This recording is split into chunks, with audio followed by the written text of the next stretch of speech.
हा सत्संग संत रामपालजी महाराजांचा असून मराठी भाषिक भक्त समाजास सहज समजावे म्हणून हिंदी भाषेतून मराठी भाषेत रूपांतरित करण्यात आलेले आहे.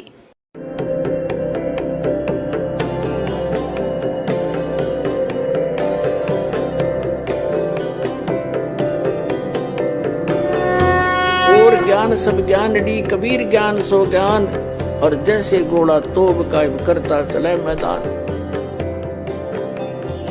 जगद्गुरु तत्वदर्शी संत रामपालजी महाराजांचे अमृत वचन सर्व पवित्र धर्मांच्या व पवित्र शास्त्रांच्या आधारावर. आता आपण येऊया गीतेच्या अध्याय नंबर 15च्या श्लोक नंबर 16 आणि 17 मध्ये. यामुळे सगळी कॉन्सेप्ट जी दास करू इच्छितो ती क्लिअर होऊन जाईल. हा पहा, हा गीता अध्याय नंबर 15 आणि इथे हा 16वा श्लोक आहे. इथे 2 पुरुष सांगितले आहेत. दिव्यम द्वौ इमौ पुरुषौ, 2 पुरुष, 2 प्रभू, 2 स्वामी, एक क्षर आणि एक अक्षर. याला क्षरपुरुष म्हणा. हे दोन्ही पुरुष इथे बघू शकता, क्षरपुरुष आणि अक्षरपुरुष. आणि इथे या अनुवादाचा एक अनुवाद बघूया. ह्या संसारात नाशवंत आणि अविनाशी असे 2 प्रकारचे पुरुष म्हणजे प्रभू, पुरुष म्हणजे स्वामी, भगवान म्हटले आहेत. आणि सर्व जीवांचे शरीर नाशवंत आहे आणि आत्म्याला अविनाशी म्हटले आहे. याचा भावार्थ हा आहे की क्षरपुरुष हा तर ब्रह्म आहे आणि अक्षरपुरुष हा परब्रह्म आहे. क्षरपुरुष जो आहे तो हा ब्रह्म 21 ब्रह्मांडांचा स्वामी आहे आणि अक्षरपुरुष हा 7 शंख ब्रह्मांडांचा स्वामी आहे. हे दोघेही आणि याच्या अंतर्गत जेवढे प्राणी आहेत ते सर्व नाशवंत आहेत, परंतु जीवात्मा तर कोणाचाच मरत नाही, तो तर विषयच वेगळा आहे. आता हे स्पष्ट करून दिलं की दोन्ही नाशवंत आहेत, क्षरपुरुष आणि अक्षरपुरुष. भले अक्षर म्हणजे अविनाशी असतो, परंतु याचे खूप दीर्घायुष्य आहे, ज्या कारणाने त्यांना अक्षर म्हटलं आहे, म्हटलं जातं, परंतु ते वास्तविक अविनाशी नाही आहेत. याची कॉन्सेप्ट 15व्या अध्यायाच्या 17व्या श्लोकात स्पष्ट केली आहे की उत्तम पुरुष तू अन्यहा आणि परमात्मा इति उदारतः. पहा, 15व्या अध्यायाचा आपण हा 16वा वाचला, आता 17वा वाचू. उत्तम पुरुष तू अन्य परमात्मा इति उदारतः य लोकत्रयम आविश्य विभर्ति अव्यय ईश्वरः. उत्तम पुरुष म्हणजे श्रेष्ठ परमात्मा, तर या दोन्हींपेक्षा कुणी वेगळा आहे. 2 पुरुष 16व्यामध्ये म्हटलंय कुणी इतर आहे आणि जो 3ही लोकात प्रवेश करून सर्वांचं पालन पोषण करतो. अविनाशी परमेश्वर परमात्मा अशा प्रकारे म्हटलं गेलं आहे. आता पुण्यात्म्यांनो, आता तुम्ही हा उलटा लटकलेला संसाररूपी वृक्ष पाहिला. हा पहा, हा उलटा लटकलेला संसाररूपी वृक्ष आहे आणि याची वर मुळे आणि खाली 3ही गुणरूपी शाखा आहेत. तर मुळापासूनच पूर्ण वृक्षाला आधार मिळतो 3ही लोकात प्रवेश करून. सर्वांचे पालन पोषण हा मूळरूपी परमात्मा परम अक्षर ब्रह्मच सर्व विश्वाचे पालन पोषण करतात. हा संसाररूपी वृक्ष आहे. संसाररूपी वृक्षाचे जे मूळ आहे परमाक्षर ब्रह्म, हे पहा, श्रीमद भगवद्गीता अध्याय नंबर 15चा आणि श्लोक नंबर आपण हा 17वा वाचत आहोत. उत्तम पुरुष तू अन्य परमात्मा इति उदारतः. उत्तम पुरुष म्हणजे श्रेष्ठ परमात्मा, तो तर वर कुणी वेगळाच आहे. हे वरच्यापेक्षा 16 नंबरपेक्षा वेगळा आहे आणि त्यालाच परमात्मा म्हटलं जातं. यह लोकत्रयम आविश्य विभर्ती, जो 3ही लोकात प्रवेश करून सर्वांचं पालन पोषण करतो, तो तिथे वास्तविक अविनाशी भगवान आहे. तो अविनाशी परमात्मा आहे. हे पहा, उत्तम पुरुष हा तू अन्य परमात्मा.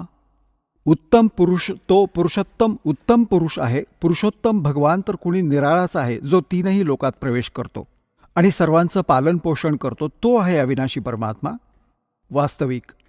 आता पुण्यात्म्यांनो, दास जो निष्कर्ष काढू इच्छितो तो आता निघतोय.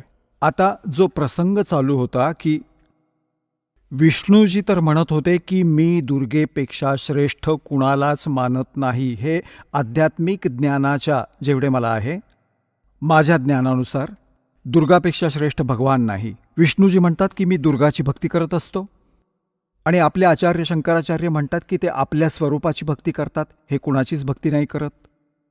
कोणी म्हणतात त्या रामाची भक्ती करतात, राम श्री शंकराची करतात. ही यांची दंतकथा आहे, लोकवेद होता. आता दुर्गाजींनी स्पष्ट केलं. त्या म्हणतात ब्रह्मची पूजा करा, माझी पूजा त्यागा. त्याचे ओम नाम आहे, ओम नामाच्या जपाने ब्रह्मलोक प्राप्त होईल. गीताजीने स्पष्ट केलं की गीता ज्ञानदाता ब्रह्म आहे. त्याचे एक ओम अक्षर आहे, त्याची साधना करणारा ब्रह्मलोकात जातो. ब्रह्मलोकात गेलेला जीव परत जन्ममृत्यूमध्ये येतो. हा स्थायी मोक्ष नाही. आता गीता ज्ञानदाता 18व्या अध्यायाच्या 62व्या श्लोकात आणि गीता अध्याय नंबर 15च्या 1 पासून 4 मध्ये 18व्या अध्यायाच्या 62 आणि 66 मध्ये या श्लोकांमध्ये हे स्पष्ट करत आहेत की त्या परमेश्वराची भक्ती केली पाहिजे, त्या परमक्षर ब्रह्मची, जे 8व्या अध्यायाच्या 3ऱ्या श्लोकात म्हटले आहे. त्याची भक्ती केली पाहिजे. त्याची साधना केल्याने जीव कधीच परतून संसारात येत नाही. परमेश्वराच्या त्या परमपदाची प्राप्ती होते. आणि गीतेच्या अध्याय नंबर 18च्या श्लोक नंबर 62 मध्ये म्हटलं आहे की तू सर्व भावाने त्या परमेश्वराला शरण जा. त्याच्या कृपेनेच तू परमशांती आणि सनातन परमधामाला प्राप्त होशील. म्हणजे पुन्हा कधी जन्ममृत्यू नाही होणार. आता यांनीच स्पष्ट केले की तुमचा आणि माझा जन्ममृत्यू कायम होत राहणार. आता पुण्यात्म्यांनो, आज सकाळीही हाच विषय होता. परंतु जोपर्यंत या सद्ग्रंथांशी ओळख होत नाही तोपर्यंत आपल्याला विश्वास नाही बसत. कारण आपण दुधाने तोंड पोळले आणि ताकसुद्धा फुंकर मारून पितो, तर दासाला वाटतं की तुम्हाला इतकं दृढ करावं की आपण सद्ग्रंथांना पाहून तुम्ही बिलकुल पक्क व्हावं आणि मग त्यागाल तुम्ही ते नकली गुरु आचार्य आणि शंकराचार्यांना आणि स्वतःचं कल्याण कराल.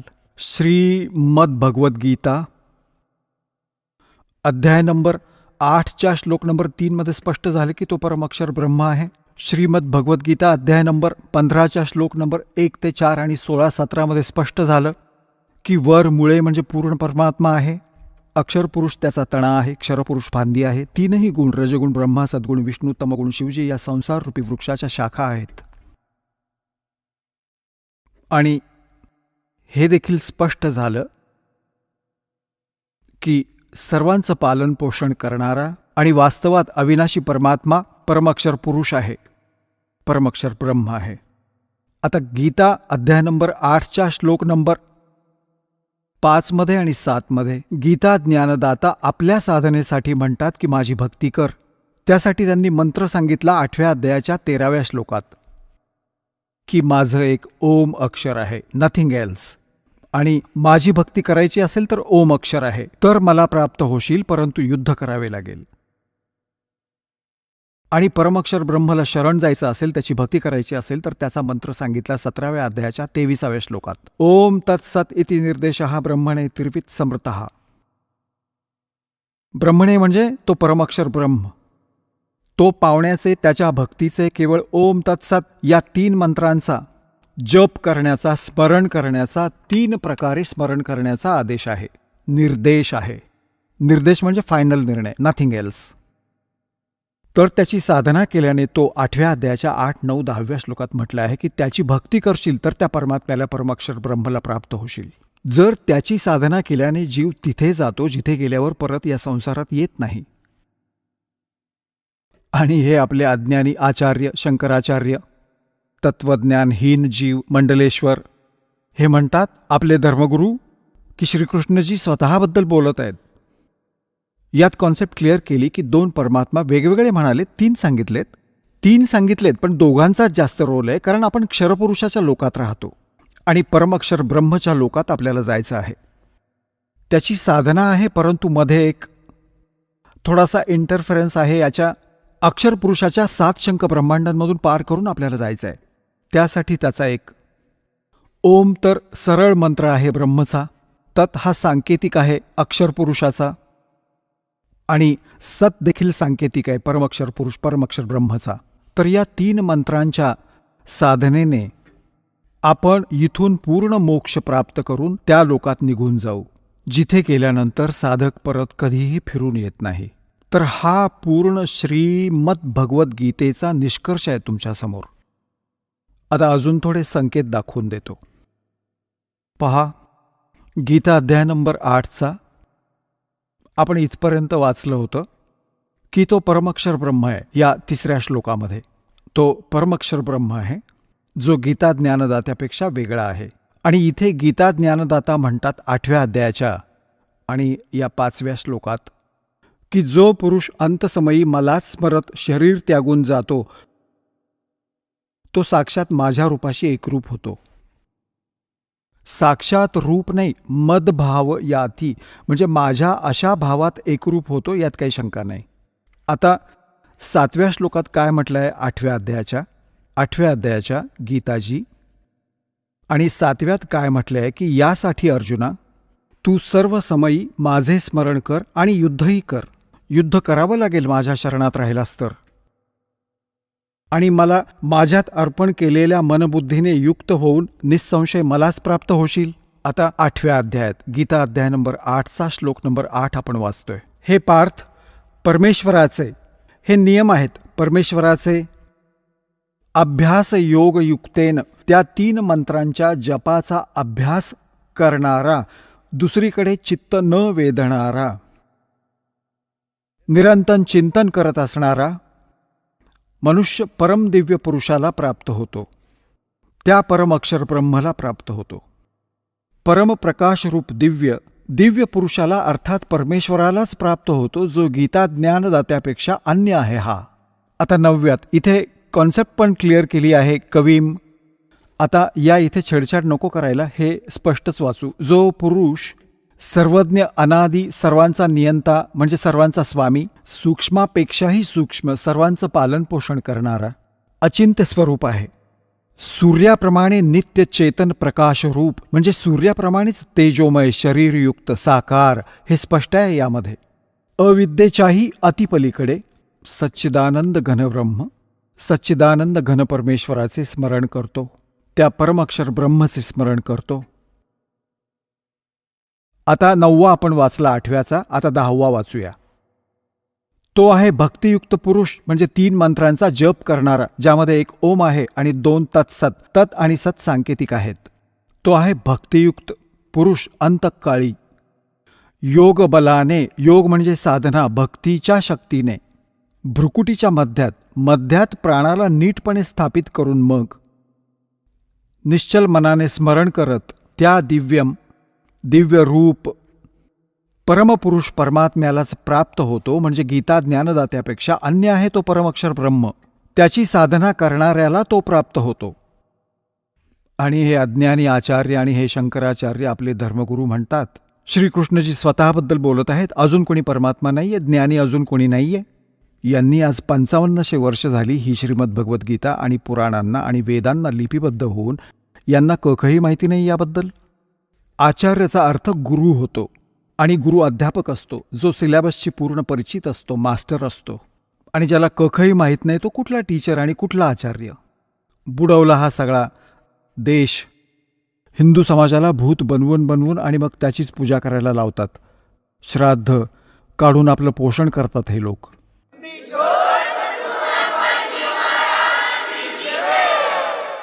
आता पुण्यात्म्यांनो, ही तर कॉन्सेप्ट क्लिअर झाली की श्रीमद भगवद्गीता अध्याय नंबर 18च्या श्लोक नंबर 62 आणि 66 गीता ज्ञानदाता ब्रह्म आहे, क्षरपुरुष आहे, आपल्यापेक्षा अन्य आहे. त्या परमाक्षर ब्रह्मला शरण जाण्यास सांगतो. तो परमाक्षर ब्रह्म कोण आहे हे दास सांगेल. हे कबीर साहेब आहेत, जे काशीमध्ये विणकर रूपात आले होते, ज्यांना एक कवी म्हणून आपण त्यांना इतिहास बंद करून ठेवलं होतं. हे परमाक्षर ब्रह्म आहेत. त्यांनी 600 वर्षांपूर्वी ते ज्ञान दिलं होतं, जे आज आपल्या सद्ग्रंथांमध्ये विद्यमान आहे.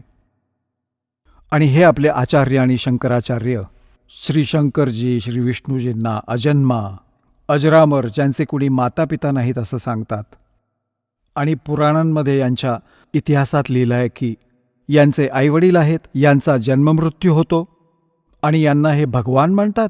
शिवपुराणामध्ये लिहिलं आहे की तुम्ही ब्रह्मा आणि विष्णू, तुम्ही भगवान नाही आहात, तुम्ही स्वतःला भगवान मानलत. आता पुण्यात्म्यांनो, प्रसंग हा चालला होता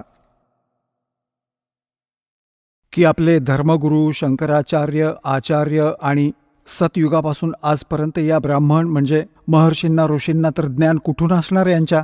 भगवानांनाच ज्ञान नाहीये. ज्यांना हे भगवान म्हणतात विष्णू आणि शंकरजींना आणि ब्रह्माजींना, आणि यांना हे भगवान म्हणतात, हे स्वामी म्हणतात, आणि हे भगवान नाही आहेत हे प्रमाण आहे पुराणात. आता ही कॉन्सेप्ट क्लिअर करतो. पुण्यात्म्यांनो, एका समयी श्री ब्रह्माजी आणि विष्णूजींचं आपापसात युद्ध झालं. कशावरून युद्ध झालं की ब्रह्माजी म्हणतात विष्णूजींना की मी तुझा पिता आहे, तुझा जनक आहे. विष्णूजी म्हणतात की मी तुझा पिता आहे, मी तुझा जनक आहे. अशा प्रकारे दोघांचं युद्ध झालं. या दोघांमधील युद्ध समाप्त करण्यासाठी वरून यांच्या पित्याने, या ब्रह्मने, क्षरपुरुषाने यांच्या मधोमध एक स्तंभ उभा केला, लिंग, खूप मोठा पिलर, तेजोमय. यांनी लढणं तर सोडलं, त्याचा शेंडाबुडखा शोधू लागले. मग तिथे हा प्रकट झाला शिवजीचं रूप धारण करून. हा असं कपट करतो, याने प्रतिज्ञा केली आहे की मी माझ्या वास्तविक काळरूपात कधीही कुणाच्या समोर प्रकट होणार नाही. याचे काळरूप कोणते आहे? गीतेच्या अध्याय नंबर 11 श्लोक नंबर 47-48 मध्ये हे म्हणतात की अर्जुना बघ, हे आहे माझं काळरूप, विराट रूप. आणि याची प्राप्ती ना वेदोवर्णित विधीने, ना जपाने, ना तपाने, ना यज्ञाने कोणत्याच प्रकारे नाही होऊ शकत. ही तर मी अनुग्रह करून तुझ्यावर कृपा केली आहे. तुझ्या आधी हे कुणीही पाहिलेले नाही आणि ना यापुढे कुणी पाहू शकत. गीतेच्या अध्याय नंबर 7 श्लोक नंबर 24-25 मध्ये हे म्हणतात की हा मूर्ख जनसमुदाय मला, अव्यक्तम व्यक्तिम आपनं मनन्ते, मला अव्यक्ताला मी आपल्या योगमायेने लपून राहतो, हा मूर्ख जनसमुदाय मला व्यक्तिरूपाने आलेला कृष्ण मानत असतील. I am not Krishna. तर तो लपून राहतो, असा छळ करत असतो. कधी विष्णुरूप धारण करून कुणाला दर्शन देतो, ऋषींना, साधकांना. तर तो विष्णूजींचा महिमा गात असतो की तुम्हीच सर्व शक्तिमान आहात, मला समाधी काळात आपले दर्शन झाले. तुम्ही लपवताय स्वतःलाच. असाच कुणी साधक साधना करत आहे ब्रह्मची, तर त्याला ब्रह्माच्या रूपात दर्शन देतात. तो म्हणतो हे ब्रह्माजी सर्व शक्तिमान आहेत, यांनी लपवून ठेवलंय स्वतःला. आणि कुणाला भगवान शंकराच्या रूपात दर्शन देतात, तर ते म्हणतात की भगवान शंकरच सर्वेश्वर आहे. तर अशा प्रकारे हा भ्रम पसरवला होता काल भगवंताने. आणि याच आधारे श्री ब्रह्माजी श्री विष्णूजींना भ्रम झाला की मीच सृष्टीचा रचना आणि पालन करता. ब्रह्माजी म्हणाले मी उत्पत्ती करणारा. विष्णूजी असं म्हणायचे की तू माझ्या नाभीतून उत्पन्न झालास. ब्रह्माजी म्हणतात की मी साऱ्या सृष्टीला उत्पन्न करणारा आहे, मी प्रजापिता आहे. या दोघांचं युद्ध झालं. तर तेव्हा हा येऊन उभा राहिला त्यांच्याजवळ आणि त्यांना हा काय म्हणतो की तुम्ही स्वतःला अज्ञानाने ईश मानले, भगवान मानले. You are not God. हे दाखवतो आपल्याला. हे पहा, श्री शिवमहापुराण हिंदी टीका सहित भाग 1. हे श्री शिवमहापुराण याचे कोण आहेत लेखक? विद्यावारिधी पंडित ज्वाला प्रसादजी, मिश्रकृत हिंदी टीका सहित. खेमराज श्रीकृष्णदास प्रकाशन, मुंबई. हे शिवमहापुराण आहे. याच्या आपण विद्वेश्वर संहितेत जाऊया. हे 11वं पान, विद्वेश्वर संहिता शिवपुराण, अध्याय 6 मध्ये. इथे नंदिकेश्वर म्हणजे तो नंदी बैल सांगत आहे भगवान शंकरांचा. नंदिकेश्वर म्हणाले की हे योगेंद्र, एकदा विष्णू भगवान शेषशय्येवर आपल्या गरुडादी पार्षदांनी संयुक्त लक्ष्मीसहित शयन करत होते. त्यावेळी ब्रह्मज्ञानींमध्ये श्रेष्ठ ब्रह्माजी आपल्या इच्छेनेच तिथे आले.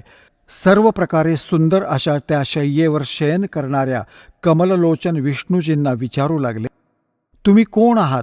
मला बघूनही अहंकारी पुरुषाप्रमाणे शयन करता वत्स? मुला उठ, बघ, मी तुझा स्वामी आलो आहे. आलेल्या स्वामींना, गुरुला बघूनही जो गर्वित होतो त्या द्रोही मूर्खाला प्रायश्चितच व्हायला हवे. हे ऐकून विष्णूजींना क्रोध आला, परंतु वरून दाखवला नाही. परंतु बाहेरून शांत राहिले आणि म्हणाले, मुला, वत्सा, ब्रह्मा.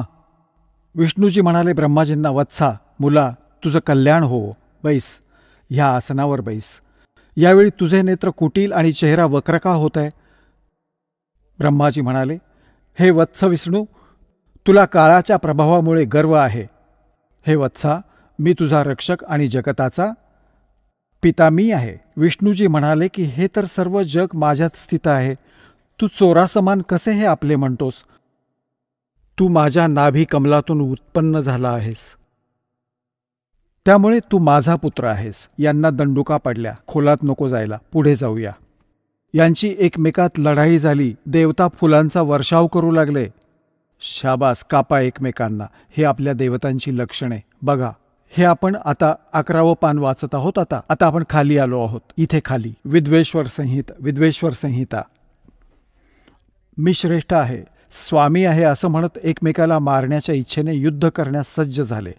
सर्व देवता विमानात बसून ते महाअद्भुत युद्ध बघण्यासाठी आले आणि आकाशात त्यांच्यावर फुलांचा वर्षाव करू लागले. वाह रे देवता, ह्या आपल्या देवता. 2 भावांमध्ये भांडण झालं तर सभ्य माणसं त्यांच्यात मध्यस्थी करतात की भांडून लढून मरू नयेत. आणि या देवता फुलं उधळत आहेत की लढून मरा आणि नष्ट व्हा. अरे कमाल झाली. असा इतिहास वाचत होतो आपण. आता हा काळ आला, यांच्यामध्ये एक स्तंभ उभा केला यांच्या पित्याने. पिलर, तेजोमय, खूप. याचा शेंडा बुडखा शोधू लागले. त्यांना काही नाही मिळाले. ब्रह्माजी खोटं बोलले. ह्या कथा तुम्ही ऐकत बसता. त्यामुळे यांच्यामध्ये आला आणि यांना काय सल्ला देतात की तुम्ही भगवान नाही आहात, तुम्ही स्वतःला भगवान मानलं. हे पहा, शिवपुराण 17व्या पानावर आपण आलो. विद्वेश्वर संहिता आहे ही, अध्याय 9. विद्वेश्वर संहिता भाग 1चा अध्याय 9. आता इथे नंदिकेश्वर परत म्हणाले की अशा प्रकारे जेव्हा ते दोघे नरम झाले, भगवंतांनी नरमलेल्या ब्रह्मा विष्णूवर अनुग्रह करून काय सांगितलं? त्या दोघांची अज्ञानता आणि वैर दोन्ही मिटवण्याच्या हेतूने दोघांना म्हणाले की माझे सकल आणि निष्कल भेदाने 2 रूपे आहेत, परंतु दुसरा ईश्वर नाही. त्यामुळे त्याची 2 रूपे नाही होऊ शकत. पहिला स्तंभरूप आणि मागे मूर्तरूप धारण केलं. यामध्ये ब्रह्म निष्कल आणि ईशरूप सगुण आहे. माझी दोन्ही रूपे सिद्ध आहेत आणि इतर दुसऱ्या कोणाची नाहीत. आता यांना काय म्हणाले? यामुळे तुम्हा दोघांना आणि इतरांना ईशतत्वाची प्राप्ती होऊ शकत नाही. तुम्ही ब्रह्मा आणि विष्णूने अज्ञानाने स्वतःला ईश मानले, भगवान मानले. हे खूपच अद्भुत झाले. हे खूप चुकीचं झालं. ते दूर करण्यासाठीच मी रणभूमीत आलो. आता तुम्ही तुमचा अभिमान त्यागून मज ईश्वरात आपली बुद्धी लावा. माझ्या प्रसादाने लोकात सर्व अर्थ प्रकाशित होतात. आता हे काय म्हणतात की मी जगाचा वर्धक असल्याने मी ब्रह्म आहे. आता पुढे दाखवतो तुम्हाला. हे अध्याय पान नंबर 18वर पहा, अध्याय नंबर 10चा. आणि आपण हे इथे येऊया. हे पुत्रांनो, ब्रह्मा आणि विष्णूला म्हणत आहेत. यांचे पिता हे ब्रह्म, काळरूपी ब्रह्म क्षरपुरुष. हे पुत्रांनो, हे कृत्य तुम्ही स्वतःच्या तपाने प्राप्त केले आहे. ज्याला सृष्टीची उत्पत्ती आणि प्रलय पालन सांगितलं जातं. विष्णू आणि ब्रह्माजींना त्यांचे वडील म्हणजे काळ म्हणत आहे की तुम्ही हे कृत्य स्वतःच्या तपाने प्राप्त केले आहे, जे सृष्टीची उत्पत्ती आणि पालन म्हटलं जातं, जे मी प्रसन्न होऊन तुम्हाला दिलं आहे. अशाच प्रकारे दुसरी 2 कृत्य रुद्र आणि महेशाला प्रदान केली आहेत. परंतु अनुग्रह कृत्य प्राप्त करण्यास कोणीही समर्थ नाही. आता ह्यामध्ये दासाला म्हणायचं होतं की 2 तर ब्रह्मा विष्णू झाले आणि दुसरे रुद्र आणि शिव झाले, हे 4 झाले. आणि 5वे हे बोलत आहेत. हे 5वे जे बोलत आहेत हे त्यांचे पिता आहेत, हे क्षरपुरुष आहेत. आणि तिथे हे शिवरूपात उभे राहिले. त्यांच्या जवळ येऊन हा असाच धोक्याने काम करतो. आपल्या वास्तविकतेशी परिचित होऊ देत नाही, तर ब्रह्मा आणि विष्णूंनी शंकर भगवान मानले. आता पुढे पहा, हे काय म्हणतात, हा काळ जो या चौघांना संबोधित करत आहे तो म्हणतो की माझा ओंकार मंत्र आहे. हे पहा, आता आपण 19व्या पानावर आलो. 18वा वाचलं. विद्वेश्वर संहिता अध्याय 10वा चालू आहे. इथे पहा, इथे या कारणाने त्या ज्ञानाच्या सिद्धीच्या निमित्ताने ओंकार नामक मंत्र जप करा. अभिमान दूर करणारा आहे. सोयी निज मंत्र उपदेश करतात. हा ओंकार माझ्या मुखातून उत्पन्न होत असल्यामुळे माझ्याच रूपाचे बोधक आहे. महामंगल करणारा आहे. हा वाचक आहे, मी वाच्य आहे. हा मंत्र माझा आत्मा आहे. त्याच्या स्मरणाने माझे स्मरण होते. उत्तरेकडील मुखातून अकार, पश्चिमेकडील मुखातून उकार, दक्षिणेकडील मुखातून मकार, पूर्वेकडील मुखातून बिंदू, मध्यातील मुखातून नाद. अशा प्रकारे 5 प्रकारांनी हा निर्माण झाला. ते सर्व एक होऊन ओम असे एक अक्षर होते. ही सर्व नामे रूपात्मक. आता म्हणण्याचा अर्थ असा आहे की हे ओम एक अक्षर या ब्रह्मा विष्णू महेशच्या पित्याचे आहे. हे झाले स्पष्ट. आता आपण येऊ पुन्हा देवी पुराणाकडे. आता यातून काय सिद्ध झाले की ब्रह्मा विष्णू रुद्र आणि हे महेश हे भगवान नाही आहेत. यांचे पिता स्वतः म्हणत आहेत की यू आर नॉट गॉड, आणि हे आपले आचार्य आणि शंकराचार्य हिंदू धर्माचे धर्मगुरू हे यांना भगवान म्हणून आपल्याला मूर्ख बनवत राहिले आजपर्यंत. याचं कखही माहीत नव्हतं यांना वेद गीता आणि पुराणातील. सांगा पुण्यात्म्यांनो, यांनी आपल्या भोळेपणाचा गैरफायदा घेतलाय या नकली गुरूंनी. पट्टी पढवली नुसती, मानव समाजाला भूत बनवलं आणि मग त्यांची पूजा करवतात. श्राद्ध घाला म्हणतात, पिंड घाला.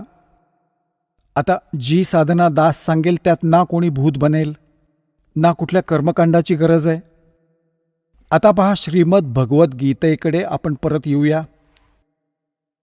प्रसंग हा चालला होता आज की आपले आचार्य शंकराचार्य आणि धर्मगुरूंना ज्ञान कुठून असणार. यांच्या भगवानांनाच ज्ञान नाही. ज्यांना हे भगवान मानतात आणि ते भगवान नाहीत, हे सिद्ध झालं की ते भगवान नाहीत.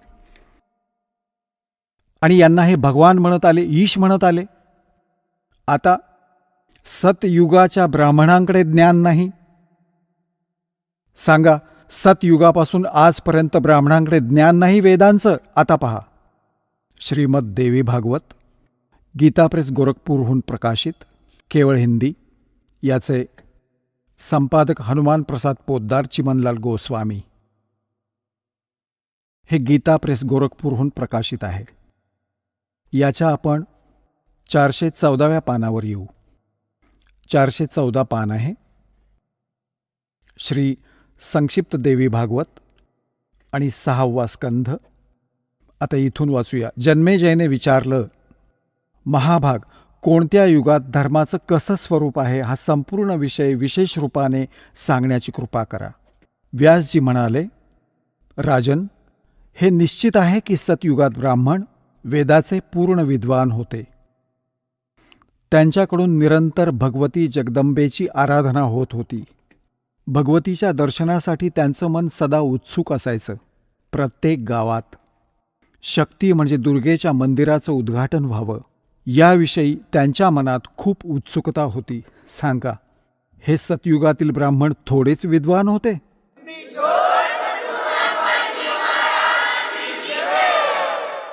म्हणतात, व्यासजींचं ज्ञान बघा की सतयुगातील ब्राह्मण वेदाचे पूर्ण विद्वान होते आणि दुर्गेची भक्ती करायचे. अरे, आमचं नशीब फुटकं की आमचे आचार्य असे होते. आता दुर्गा तर म्हणते की वेद त्या ब्रह्मची पूजा करा, ओम नाम आहे, नथिंग एल्स, बाकी सर्व गोष्टी त्यागून द्या. तर काय मग हे सतयुगापासून आजपर्यंत ब्राह्मण लोक ह्या वेद गीता आणि पुराणांशी परिचित होते? यांनी स्वतःचाही विनाश केला आणि आम्हालाही फसवलं. स्वतःचाही भक्तिनाश केला, जीवन नष्ट केलं आणि बरोबर यजमानांनाही घेऊन बुडाले. हे ही तर सतयुगातील ब्राह्मणांविषयीची माहिती. आता कलियुगातील ब्राह्मणांची माहिती, जे वर्तमानातील शंकराचार्य आणि आचार्य वगैरे हे ब्राह्मणच आहेत, ब्राह्मण वर्णाचे. आता इथे पहा, तोच 6वा अध्याय चालू आहे. पान 414 आपण इथे वाचत होतो. आता हे आपण वाचले. आता इथे आलो. व्यासजी म्हणत आहेत की धर्माची हीच स्थिती त्रेतायुगात राहिली, परंतु काही ऱ्हास झाला. सतयुगाची जी स्थिती होती द्वापार युगात ती विशेष रूपाने कमी झाली. राजन, त्या प्राचीन युगात सतयुग त्रेता द्वापारमध्ये जे राक्षस समजले जायचे ते कलीमध्ये, कलियुगात ब्राह्मण समजले जातात. कारण की आत्ताचे ब्राह्मण प्रायः पाखंड करण्यामध्ये तत्पर असतात, दुसऱ्यांना ठकवणं, खोटं बोलणं आणि वैदिक धर्मकर्मापासून वेगळं राहणं हा कलियुगी ब्राह्मणांचा स्वाभाविक गुण बनला आहे. आता पुण्यात्म्यांनो, आता हा इतिहास आहे आपल्या हिंदू धर्मातील धर्मगुरूंचा आणि यांनी दिलेल्या स्पिरिच्युअल नॉलेजचा. या आचार्य, शंकराचार्य आणि धर्मगुरूंना कखही माहिती नव्हतं. आपले सद्ग्रंथ काय सांगतात आणि हे मात्र लोकवेद ऐकवायचे. हे काय म्हणतात की जीवच ब्रह्म आहे. अहम आत्मा हाच ब्रह्म, हा आत्माच परमात्मा आहे. आणि मग दुसऱ्या बाजूने म्हणतात श्रीकृष्णाची, श्री विष्णूजींची आणि श्री शंकर भगवानांची पूजा केली पाहिजे. सांगा. आणि तिकडे देवीची पूजा करतात आणि यांना भगवान म्हणतात. यांच्याविषयी लिहिलं आहे, स्पष्ट आहे की हे भगवान नाहीच आहेत, पण यांना भगवान बनवून आपल्याकडून पूजा करवून घेत होते. तर पुण्यात्म्यांनो, हे सौभाग्य आपलं की परमात्म्याने आपल्याला शिक्षित केलं, या दासाला आध्यात्मिक ज्ञानयुक्त केलं. आता पहा, पूर्ण विश्वात हे ज्ञान जाईल आणि सर्व मानवाचं कल्याण होईल. बोलो सतगुरुदेव.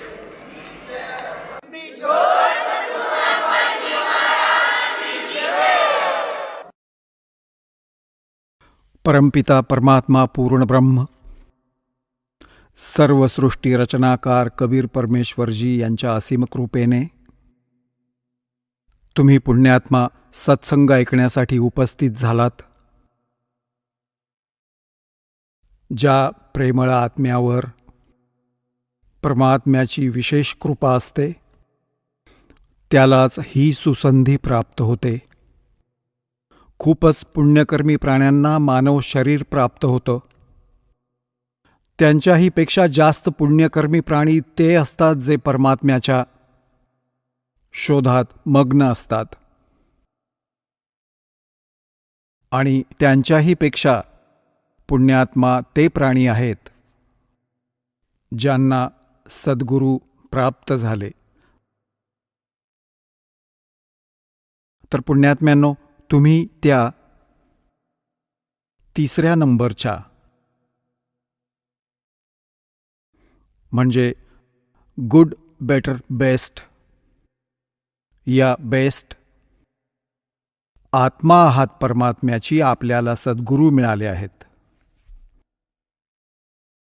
आता तुमचा हा शेवटचा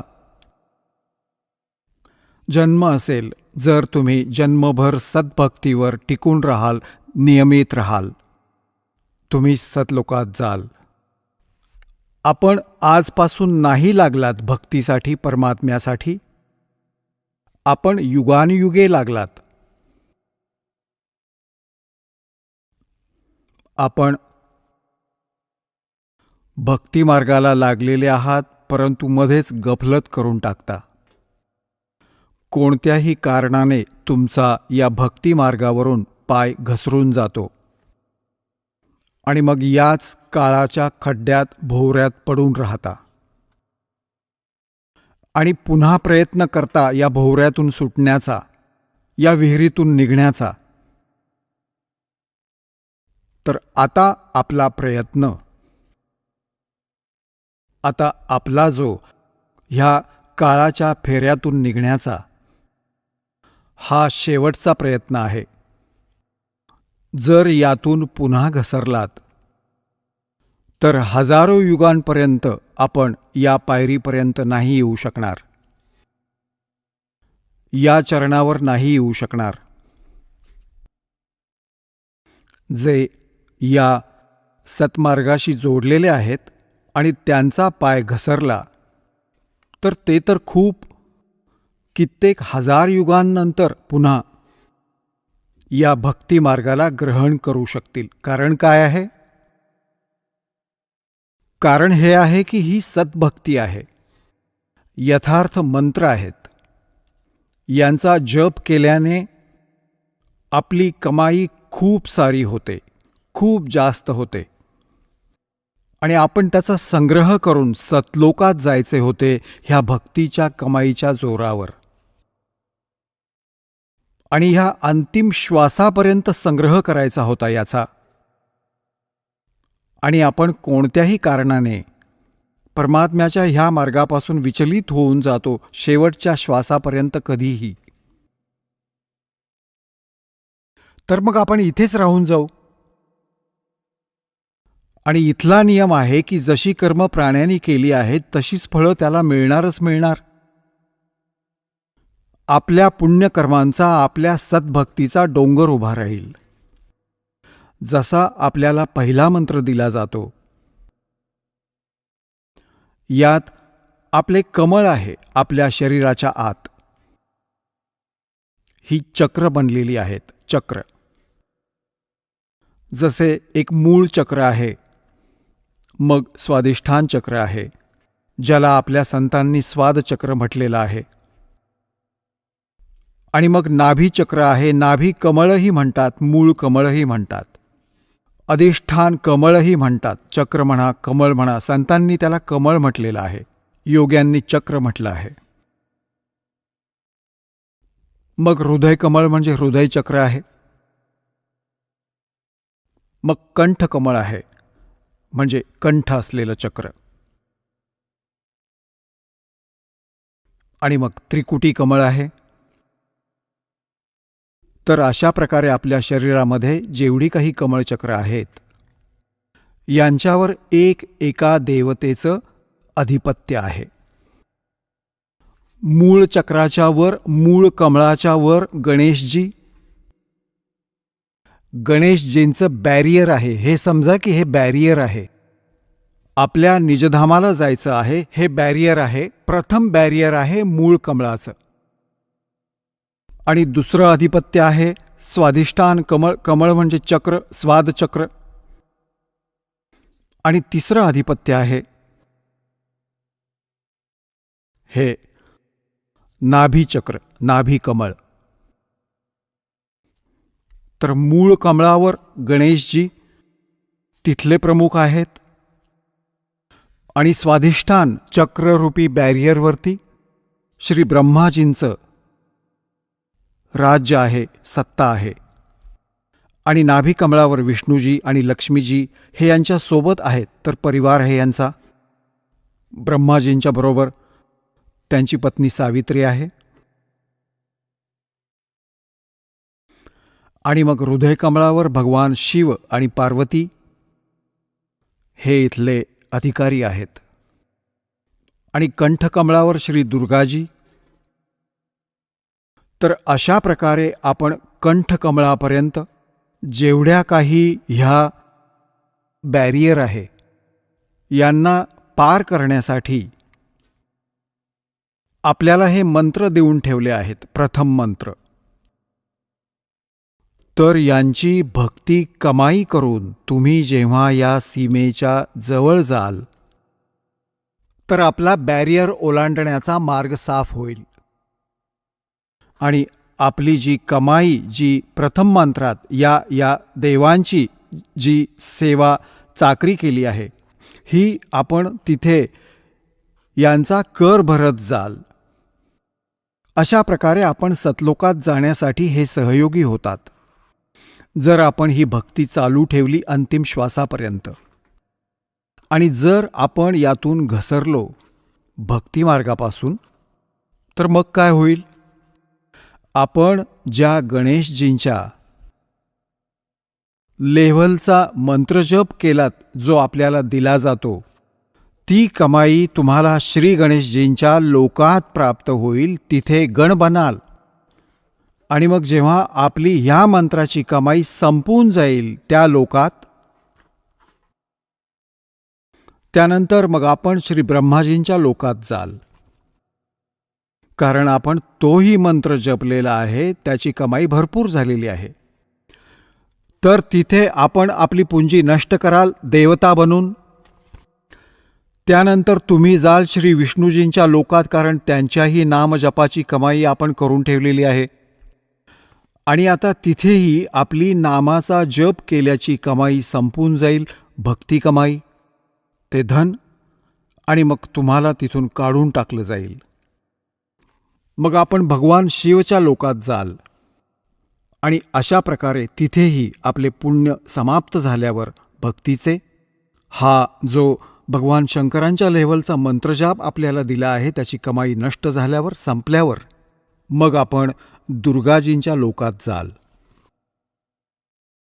आणि दुर्गाजींच्या लोकात जाऊन आपल्या पुण्यकर्मांच्या कमाईला तिथे नष्ट कराल.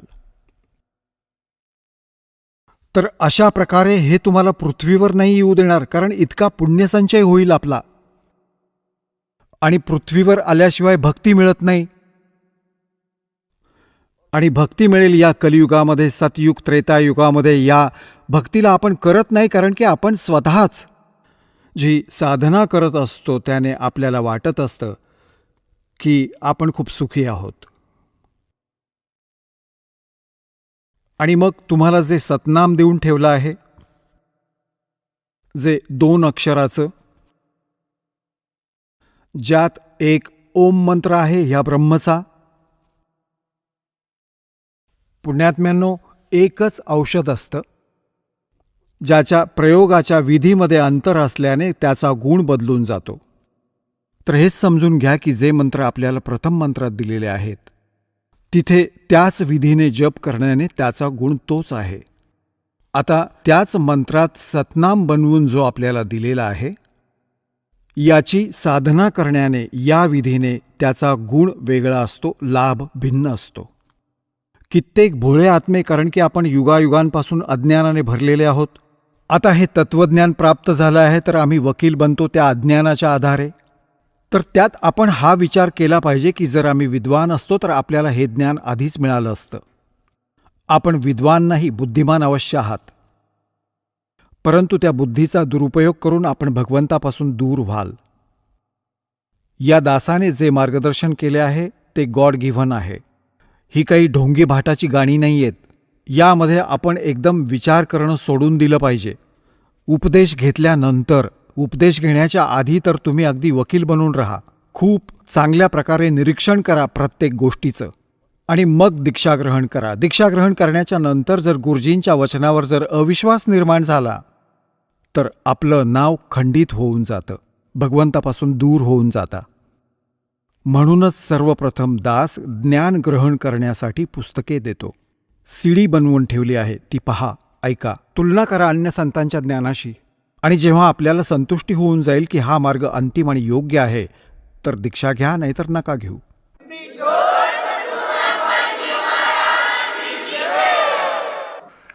तर जो दास आपल्याला जे काही ज्ञान देईल, आपण एका चांगल्या विद्यार्थ्याप्रमाणे निसंशय होऊन ऐका, श्रद्धेनं ऐका, ब्लाइंड फेथ ठेवून ऐका. पुण्यात्म्यांनो, श्रद्धाळू नेहमी आपल्या गुरुजींच्या वचनावर अंधविश्वास ठेवतात आणि तेच सफल होतात.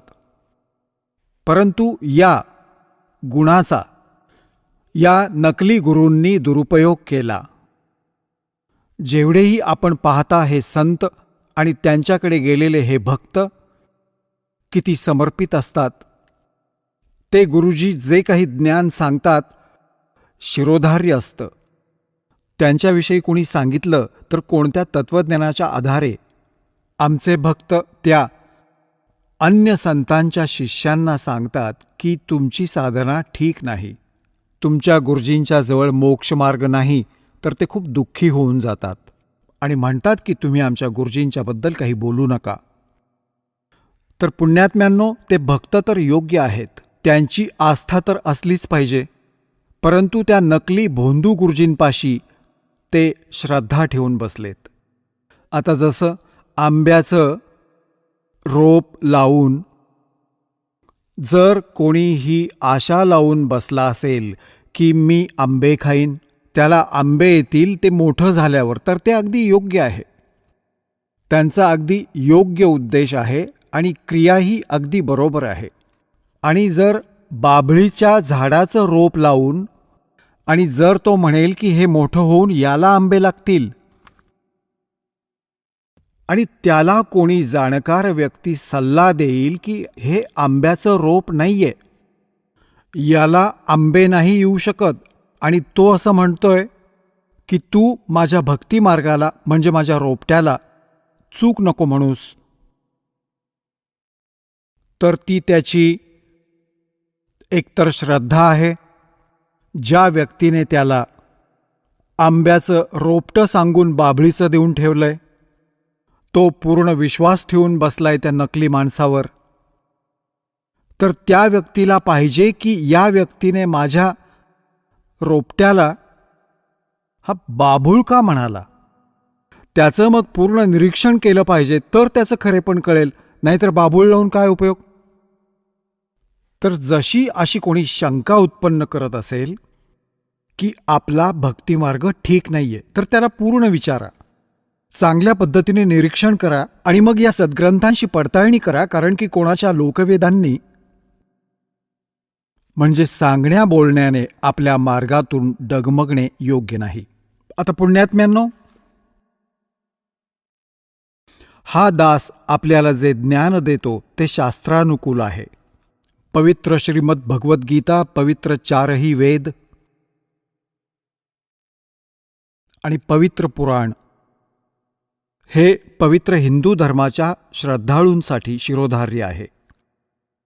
शिरोधार्याचा अर्थ असा आहे की यांनी जे लिहिलंय ते सत्य आहे आणि याच्या बाहेर जे कोणी सांगतील ते असत्य आहे. असत्य डुप्लिकेट आणि सत्य ओरिजिनल. तर ओरिजिनल वस्तूपासून लाभ होतो, डुप्लिकेटपासून नाही. श्रीमद भगवद्गीता अध्याय क्रमांक 16 श्लोक 23-24 मध्ये स्पष्ट केलेलं आहे की अर्जुन, शास्त्रविधीला त्यागून जे मनमानी आचरण करतात त्यांना ना काही सुख प्राप्त होत, ना त्यांना कोणती गती प्राप्त होते आणि ना कोणती सिद्धी प्राप्त होते, अर्थात युजलेस. तर मग फायदा काय ती भक्ती करून. तर गीता अध्याय नंबर 16च्या श्लोक नंबर 24 मध्ये लगेच सांगितलंय की यातून तुझ्यासाठी अर्जुन कर्तव्य आणि अकर्तव्याच्या व्यवस्थेमध्ये म्हणजे कोणती भक्ती करायला हवी आणि कोणती नाही केली पाहिजे, सद्ग्रंथच प्रमाणित त्यांना आधार मानलं पाहिजे. सद्ग्रंथांना सोडून कोणी ज्ञान देत असतील तर त्यांना नाही मानलं पाहिजे, ते गुरु योग्य नाहीत. भावार्थ हा आहे ह्या पवित्र सद्ग्रंथांच्या या श्लोकांचा. तर पुण्यात्म्यांनो, असं तर आपल्यालाही कोणी सांगू शकतं की तुमच्या गुरुजींचं ज्ञान ठीक नाहीये, तर त्याचं प्रमाण घ्या आणि मग आपलं प्रमाण द्या.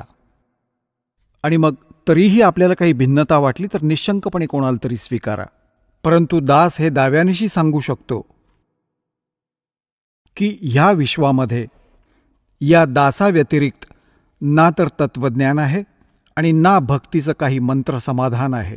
सर्वांजवळ युजलेस मंत्र आहेत, मोक्षदायक नाही आहेत. ते सगळे खोटे आणि चुकीचे मंत्र आहेत, शास्त्राच्या विरुद्ध ज्ञान आहे. ढोलाच्या गजरात हे सांगू शकतो. आणि असं आहे तर प्रमाण द्या, आमच्या समोर या कोणी. आम्ही आध्यात्मिक ज्ञान चर्चेचा एक कार्यक्रम चालू केला आहे, त्यात समोर या आणि आपला पक्ष प्रस्तुत करा.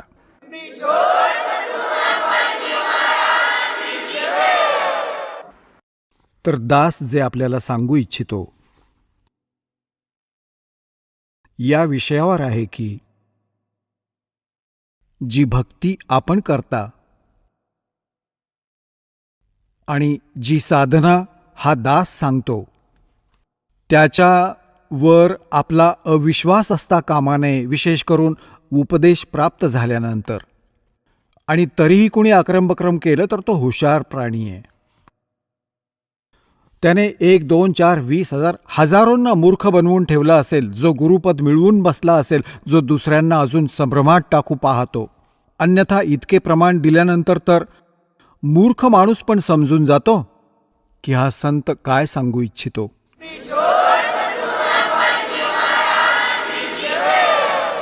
चला आता आपण त्या श्रद्धाळूंचे अनुभव जाणून घेऊयात ज्यांनी जगद्गुरू तत्वदर्शी संत रामपालजी महाराजांकडून नामदीक्षा प्राप्त केलेली आहे, तसेच त्यांच्याद्वारे सांगितलेल्या भक्ती मार्गावर चालत आहेत.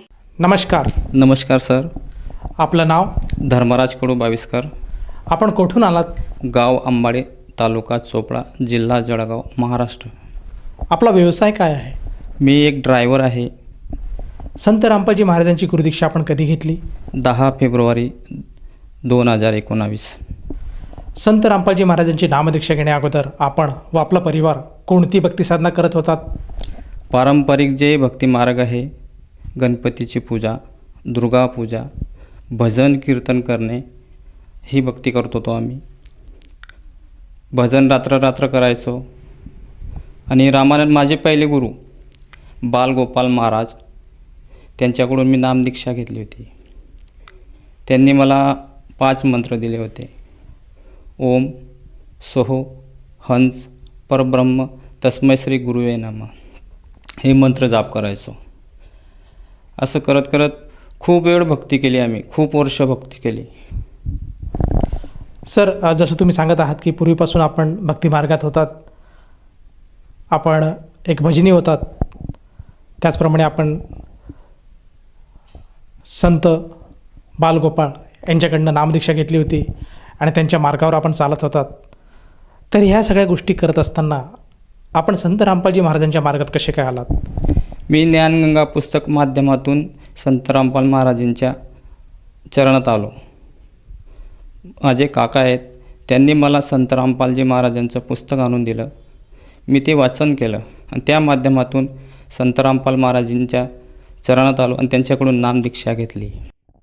सर, जसे आपण पूर्वी कीर्तन करत होतात, भजन गात होतात आणि आत्ता तुम्ही संत रामपालजी महाराजांची नामदीक्षा घेतली, तर या 2 भक्ती साधनांमध्ये असा काय फरक होता? कारण तुम्ही तर भक्तीत होतातच, कीर्तनाच्या माध्यमातून, भजनाच्या माध्यमातून आपण भक्तिविधी करत होतात. मग संत रामपालजी महाराजांच्या ज्ञानाकडे आपली ओढ का झाली? मी ते पुस्तक वाचल्यानंतर त्या भूमिकामध्ये असं लिहिलं होतं की कबीर 3 लोक पिंजरा भया, पाप पुण्य 2 जाल, सभी जीव भोजन भय, एक खानेवाला काल. याच्यात मी थोडंसं आकर्षित झालो. मी पुस्तकाला पुढे वाचायला सुरुवात केली. सृष्टीरचना बघितली की आपण काय करत होतो भक्ती आणि याच्यात काय लिहिलं आहे संतांनी. मी पुढे वाचत गेलो. त्या माध्यमातून मला स्पष्ट दिसलं की याच्यात पूर्ण मोक्षाचा मार्ग आहे. ही भक्तिविधी खरी आहे. गावागावात, शहरामध्ये SMS करा, तुम्हाला घरपोच ज्ञानगंगा पुस्तक मिळेल आणि ते पुस्तक माध्यमातून वाचन करा.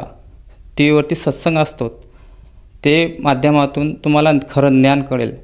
तुम्ही प्रूफसहित ज्ञान मिळेल तुम्हाला की ज्ञानगंगा पुस्तकमध्ये प्रूफसहित लिहिलं आहे. घरात तुमचे काही शास्त्र असतील, पुराण असतील, त्याला मॅच करा.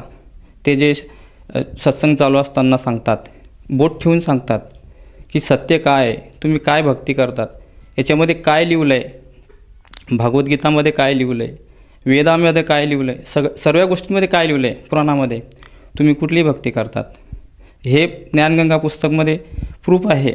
आणि या ज्ञानगंगा पुस्तकामधून तुम्हाला सद्भक्तीचा मार्ग मिळेल. सर, जसं तुम्ही सांगत आहात की ज्ञानगंगा पुस्तकामधून सद्भक्तीचा मार्ग मिळेल, तो मार्ग आपण जाणला, त्या पुस्तकातलं आपण ज्ञान अर्जित केलं आणि संत रामपालजी महाराजांकडनं नामदीक्षा घेतली. तर जेव्हा आपण संत रामपालजी महाराजांकडनं नामदीक्षा घेतली आणि त्यांच्या भक्तिमार्गावर आपण चाललात आहात, तर त्यानंतर आपल्याला व आपल्या परिवाराला काय काय लाभ प्राप्त झालेत? पहिला लाभ तर मला शारीरिक लाभ झाला. मला हार्ट प्रॉब्लेम होता, डिसेंट्रीचा प्रॉब्लेम होता. मी शिर्डीला गेलो, माझा MRI झाला, CT स्कॅन झाली. माझ्याकडे सर्व डॉक्टरांची फाईल आहेत. जळगावमध्ये विवेक गजानन हॉस्पिटल आहे, विवेक चौधरी, त्यांच्याकडूनसुद्धा ट्रीटमेंट घेतली. आमच्या चोपडा शहरामध्ये नरसिंगा हॉस्पिटल आहे, त्यांची ट्रीटमेंट घेतली. शिर्डीला सुपर साई म्हणून हॉस्पिटल आहे, तिथेही ट्रीटमेंट घेतली. मला काही लाभ झाला नाही. मग मी संत रामपाल महाराजांच्या शरणात गेलो, नामदीक्षा घेतली. तिथून मला लाभ झाला की मला एकही रुपया न लागता माझा रोग, माझे काही वेदना होते शारीरिक, सर्व नष्ट झाले. दुसरा लाभ असा झाला की मी ट्रॅक्टर चालवत असताना माझ्या ट्रॅक्टरच्या ट्रॉलीमध्ये 100 ते 120 स्पीडने मोटरसायकल आली. 2 व्यक्ती होते मोटरसायकलवरती. ते असं घुसले ट्रॅक्टरच्या ट्रॉलीमध्ये की सर्वजण म्हणायचे की दोघं मेले. मी एकदम घाबरून गेलो. सगळे लोक आजूबाजून 100 ते 150 लोक मला मारण्यासाठी धावत आले. मी सद्गुरू संत रामपालजी महाराजांची विनंती केली की हे बंदीछोड सद्गुरू रामपालजी महाराज, तुम्हीच मला वाचवा, याच्यातून जे माझ्यावर हे संकट आलं आहे याच्यातून तुम्ही मला मुक्त करा. तर त्या ट्रॉलीतून जो मुलगा मध्ये होता तो सुखरूप बाहेर निघाला. त्याला एकही खरोच न असताना सुखरूप बाहेर निघाला. दुसरा व्यक्ती बाहेर पडला होता, ते मोटरसायकलचा चुरा झाला होता. बाहेर निघाल्यानंतर एक कुठलाही ड्रायव्हर असू द्या, कुठेही छोटे मोठे ॲक्सिडेंट झाले तर त्याला सर्वजण बेदम मारहाण करतात.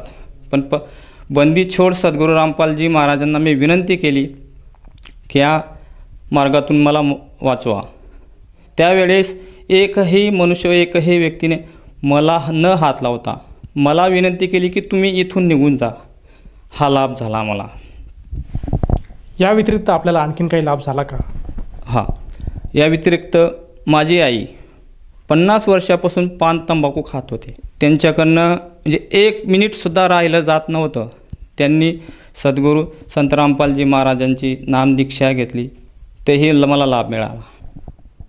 सर, जसं तुम्ही सांगत आहात की संत रामपालजी महाराजांच्या सद्भक्तीमुळे आपल्याला नाना प्रकारचे लाभ प्राप्त झालेत, तर या अनुषंगाने आपण इतर भगत समाजाला काय संदेश द्याल?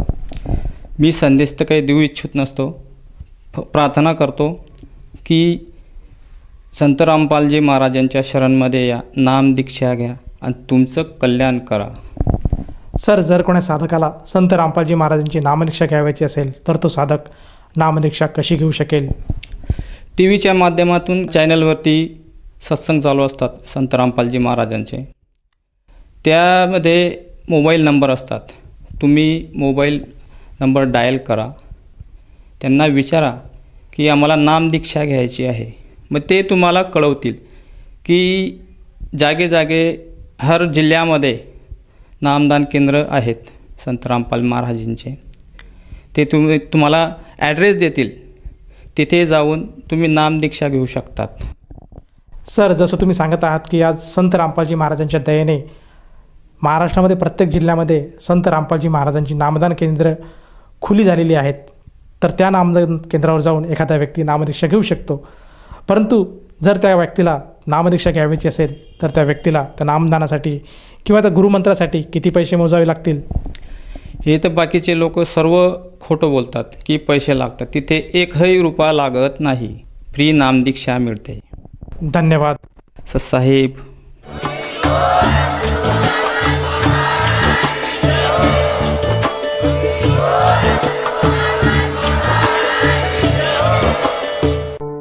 आपण ऐकत होता जगद्गुरु तत्वदर्शी संत रामपालजी महाराजांचे मंगल प्रवचन.